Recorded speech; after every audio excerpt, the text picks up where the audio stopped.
Hello everyone and welcome to today's brief workshop on managing anxiety. I am Hannah and I'm a mental health practitioner at Kingston College and at South Thames College. Hello, I'm Ben. I'm a wellbeing practitioner at Kingston College and Merton College. So we're here today to talk about anxiety and think about how that factors into our everyday lives. It's really important to start off, I think, by realising that everybody has mental health.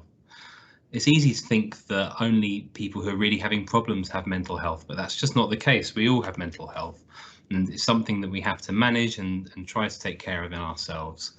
It's not something we're very good at talking about. So really important, I think, in times like these to take the opportunity to have a think about why it's important, how it can affect us, and how negative mental health can creep up easily over time. So what do we mean by anxiety?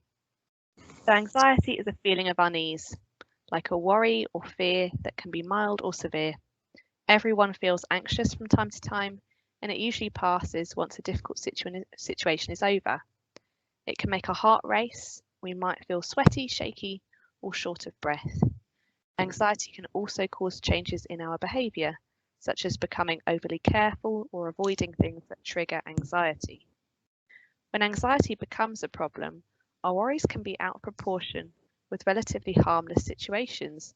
It can feel more intense or overwhelming and interfere with our everyday lives and relationships.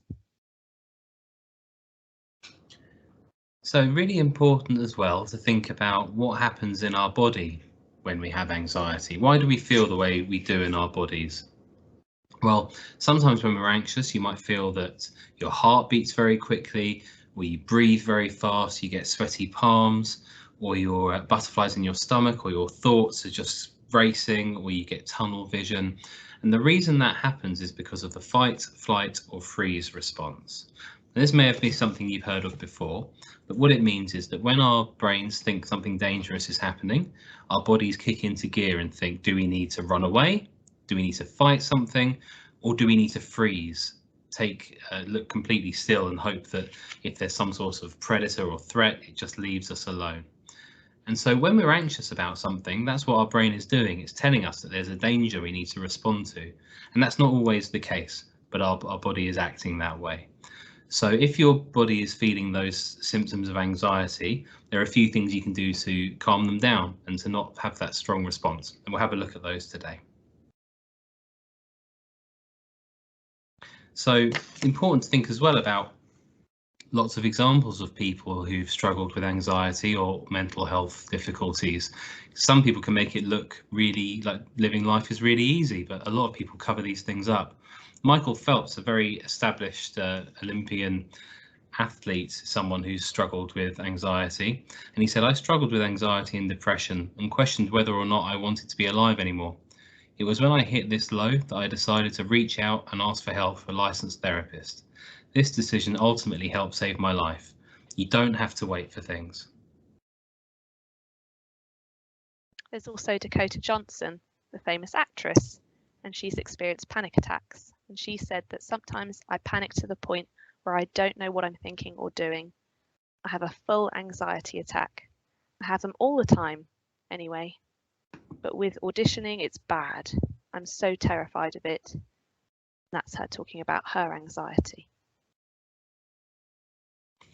So we're going to have a look at some things that we can do to look after our mental health. Sometimes it can feel like it's really hard to know what to do, or like we're just stuck feeling this way and there's no way to manage it. But if anxiety is affecting your daily life, you could consider reaching out for support, which we'll talk a little bit about at the end, or doing some of the following activities that can help. So one of them, self-care. We need to live balanced lives to be happy, and sometimes life can be full of different stresses, like being at college can cause stress, all kinds of other things. So you need to think about what you can do to take care of yourself and keep happy. So these are going to be different. These things are going to be different for everyone. Some people might be listening to music or having a relaxing playlist to go to, playing on the PlayStation or Xbox. That could be with friends or on your own. doing something creative, drawing, painting, making, baking, doing makeup, face masks, taking care of yourself that way, spending time with pets or watching TV, maybe with your family or something like that. It's really, really important to think, just take a minute now to think, what is it that you do for self-care? What is it you like? And make sure that you have that in your week. There are also other activities that you can do to try and help you to ground yourself. So there are things like breathing exercises, and an example of that is a breath bubble. So we've got one here to show you, and this is through the Calm app, but you can find it on YouTube, so it's for free. And it's just a very short clip, and what you need to do is just follow the instructions that the breath bubble shows you.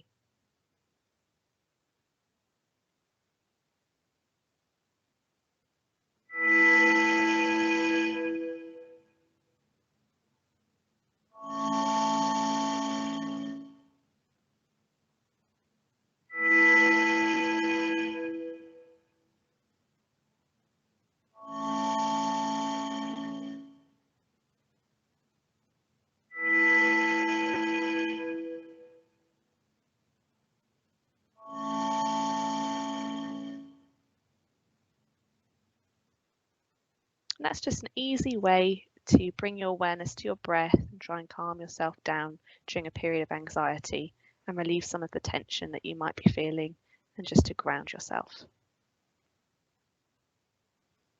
So another way that we can hold tension is in our bodies, and we often don't realise that perhaps feeling quite hunched over or kind of clenching our hands, that kind of thing. So a really helpful way to check in with your body and to calm yourself down is to use progressive muscle relaxation. And we've got a video here that shows you a bit about what that means and how you can do it. But this is something you can do anywhere to check in with your body and how you're feeling.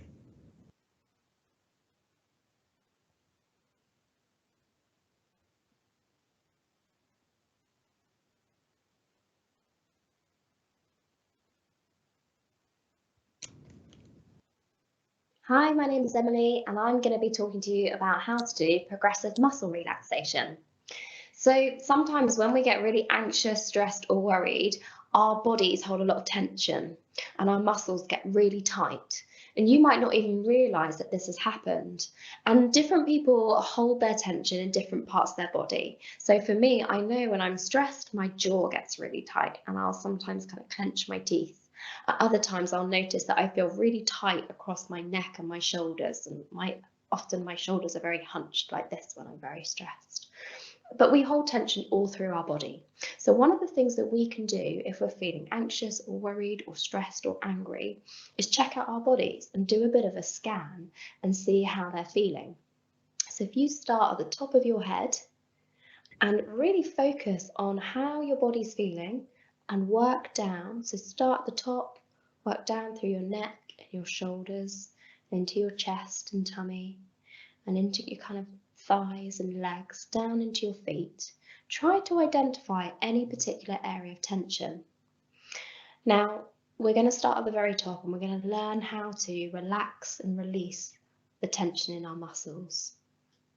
So starting with your head, just kind of check out your jaw and your neck and make sure that if you are clenched or biting kind of your tongue or your teeth and you're holding any tension, try to kind of relax those muscles and very gently relax the muscles in your neck. So you might want to kind of move your head slightly. Drop your shoulders. Release the tension from your shoulders by letting them drop low. And then thinking about your arms and your hands, you can clench your fists tight to tense them and then relax them. And then let your arms kind of go loose and floppy by the sides of your body and just very gently shake your arms out a little bit. Then moving down through your chest and into your stomach, just kind of notice, and your back, notice any kind of area of tension. And you might want to kind of stretch up really high and tall, as tall as you can, and then relax and take a deep breath. And as you exhale, allow your body to kind of fully relax with you.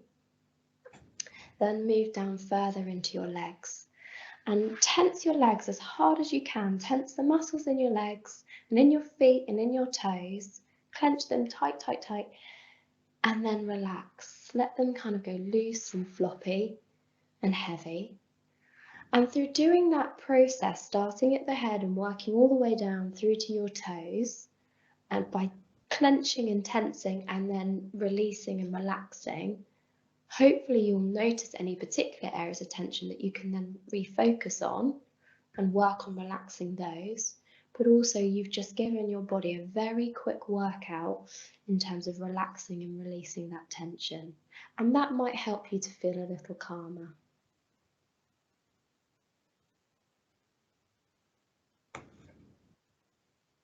Okay. So, anxiety can make it really hard to stop worrying. You might have worries you can't control, or you might feel like you need to keep worrying because it feels useful, or that bad things might happen if you stop. It can be helpful to try different ways of addressing these worries. For example, you could set aside a specific time to focus on your worries so you can reassure yourself you haven't forgotten to think about them. Some people find it helps to set a timer, and that way you know exactly how long you've spent on it. Write down your worries and keep them in a particular place. For example, you could write them in a notebook or on a piece of paper, and then you could put that in an envelope or a jar so you know that your worries are there, but you're not having to keep them within you, and you're not having to think over them all the time. So we all know that exercise is good for our bodies, but it's also really important for our mental health as well. Really important to stay active and stay moving. Some people recommend 60 minutes of activity a day, but I think it's important to widen the definition of activity and think that can involve going for a walk, being out with your friends, also doing things that can be a bit more fun and novel as well, like maybe swimming. So think about how you can, about whether you're staying active and about ways you can be a bit more active. Because even when we don't feel like going out and doing things, it can really help make us feel better and alleviate anxiety in the long term. So mindfulness is another thing that you can think about. So our bodies are here right now in this room, on the chair you're sat on, but our minds are probably not. They're either thinking about the future or worrying what will happen tomorrow or next week, maybe some things that you feel like you might not have done or forgotten. They might be thinking about the past or overthinking, procrastinating, thinking about what you did yesterday, what you did this morning, what even you did last year.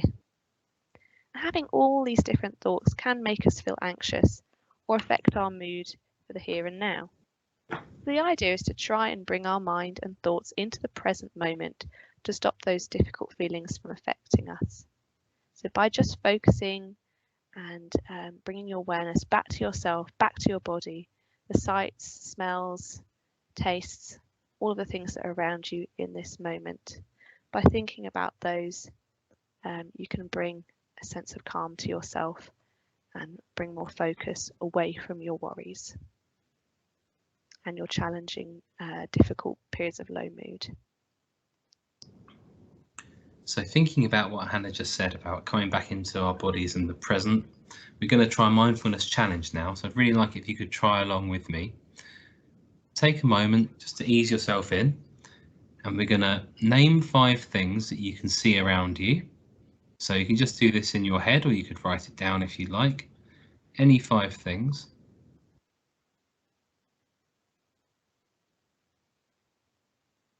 Just give you a little bit longer there.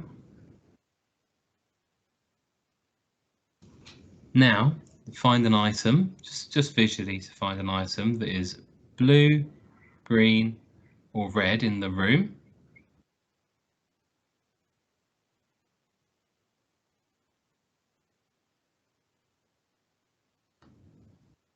Then have a look around you. What colour eyes does the person sitting next to you have? Is that something you've noticed before? Then when you've taken a moment doing that, look at the longest line on the palm of your hand.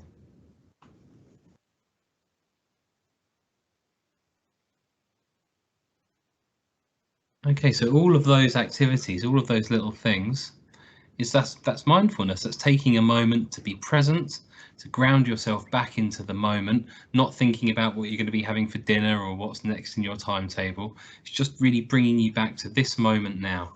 And just like earlier with the breathing or the progressive muscle relaxation, these are things that you can do anywhere. You don't have to write them down. You can just think, what are 5 things around me that I can see? And that will bring you back into the moment if you're ever finding that you're getting stuck in your thoughts. It's important that you remember that there's always someone you can talk to and that you can share your experiences of anxiety with other people. You don't have to keep your worries just to yourself. So there are lots of different people that you can talk to. You can speak to your tutor, your friends, you can go to student services, you can see your GP, your family, or anyone that you trust really. But remember, do share what's going on for you. You don't have to keep it all to yourself. And here are some examples of the people you can talk to. So like Hannah said, you can speak to student services at the college.